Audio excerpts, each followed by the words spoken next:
Check in now with former Federal Reserve Board Special Advisor and Dartmouth College economics professor Andrew Levin. Nice to see you, sir. So we'll give you a blank slate there. Your reaction to the expected 25-point hike and the language, ongoing increases. What are your thoughts? Well, I think that there were a few minor updates to the statement that they issued at 2 o'clock. The quarter-point hike was no surprise at all. So the real challenge here is for Chair Powell in a few minutes to explain more about their thinking. There has been a lot of economic news in the last few weeks. So it's really important for him to give an update how their thinking is evolving since the last time they met in December. Remember, 4 times a year the Fed issues a fresh set of economic projections, but this is not one of those 4 times. So it puts a little bit more weight on the remarks that he's going to make. Well, Andrew, how has your thinking evolved since the last time we spoke? Because when we spoke then, you were saying 6 to 7% for the Fed's funds rate. That wasn't out of the question. Has that changed since we have gotten some economic data that has shown that the economy has eased a bit? I think that there has been some good news, and so I try to keep an open mind here, not to get struck in a rut. I think the good news is that some of the measures of inflation, and even the latest measure we got yesterday on the employment cost index, there's some sign that nominal wage growth might be starting to edge down. I think we need to wait several more months to see some more employment reports to get a clear handle on it. It's complicated because there's a lot of different kinds of workers, and the workers who are coming back into the workforce. We saw it this morning in the latest. It's called the JOLTS report. Still, a lot of workers quitting their jobs, moving to a different job, probably because they want a cost of living increase and they couldn't get it from their previous employer. So the challenge for the Fed is that if workers continue to want to get cost of living increases for the big cost of living increases they've faced in the last couple of years, firms are under pressure in a strong labor market to do that. Firms got to pass those costs on to into their prices. Then we see kind of inflation getting entrenched. And so I wouldn't rule out the possibility that the Fed still needs to raise further.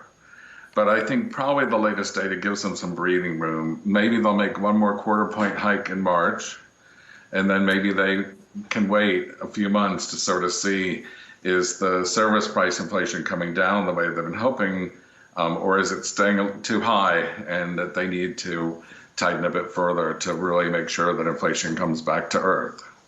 So we're about 10 minutes away from the most measured speech since Tom Brady's retirement this morning. What are you listening for, Andrew? Well, I think that some investors have been really worried about the risk of a recession. The latest consumer data we got for December doesn't look so great. The distinction of, is the economy just flattening out, kind of taking a pause, but it's going to pick up speed again, or does it look like it's teetering on the edge?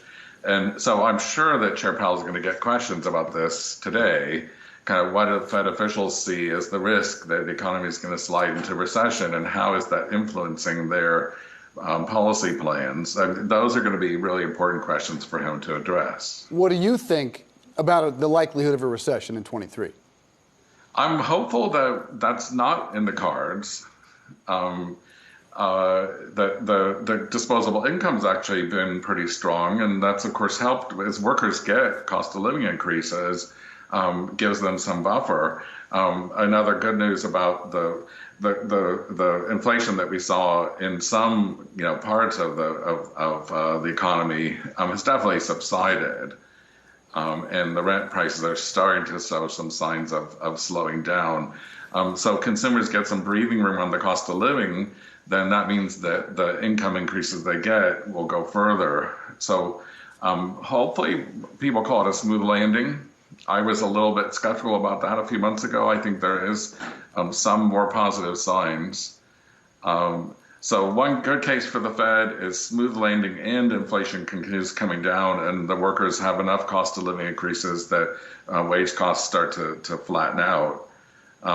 Bad cases for the Fed, which are still possible, is the economy slows a lot, but workers are still getting hefty cost of living increases and inflation's still, stubbornly high, then the Fed has to make some tough decisions. Yeah, Andrew, let's talk a little bit more about the labor market and the dynamics at play there, because I think everyone's been scratching their heads trying to figure out the fact that it has been so resilient, what that signals in terms of what's ahead, if it in fact will ever break. And some Fed officials have voiced concern that prices could potentially reaccelerate because the labor market is so tight. How valid do you think those concerns are at this point in the economic cycle? Okay, these are really great questions, and again, we'll look to Chair Powell to see what he's thinking. But what I would say is, first of all, we look at the weekly jobless claim numbers coming in week by week, and those are still very, very low. So there's lots of headlines about a few high-tech firms that are laying off workers, but for most of the economy, particularly in the service sector, they're desperate to hire. And in fact, this morning's report, the job openings went back up again. So a key distinction here in the economy is residential construction's lousy. The housing sector got hit really hard by the increase in mortgage rates. Manufacturing sector is facing some challenges. The service sector, they're looking for more workers, and that's where they need to give cost of living increases. And that's where the labor costs are a big part of the prices that those firms charge. So I would say that the labor market's strong. It's not overheated. And that's an important distinction. It means the Fed doesn't necessarily have to hit the brakes. If the cost of living increases can slow down a little bit as workers are catching up, then maybe this will all work out fine. The much harder situation is the one where inflation's still running 2 or 3 times the Fed's target. The Fed may have to do more.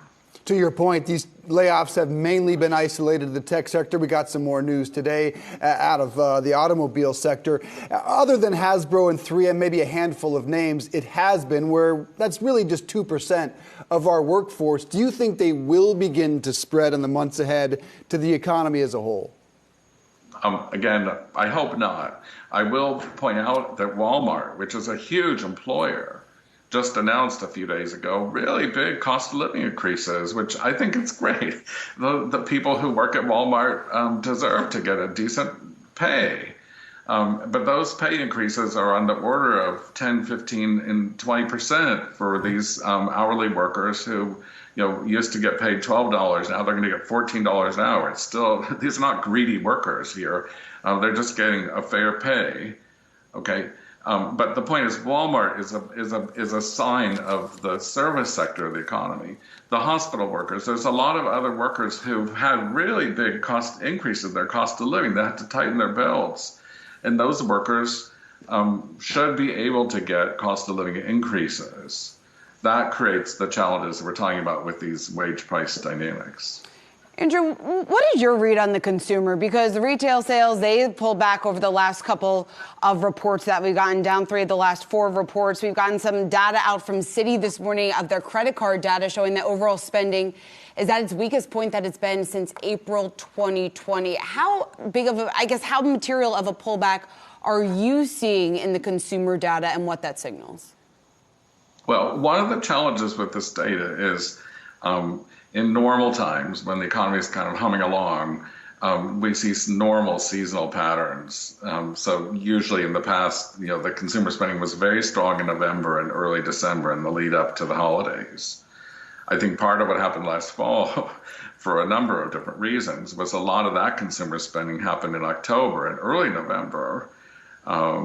Another shift that's been happening lately is people spending less on goods and more on services. So these things make the data more complex to read and more complex to interpret. As I said before, the consumer data definitely has shown some signs of faltering, but with disposable income remaining strong, I think there is a reasonable hope that consumer spending will be resilient this year, and that we're not that close to the edge of a cliff.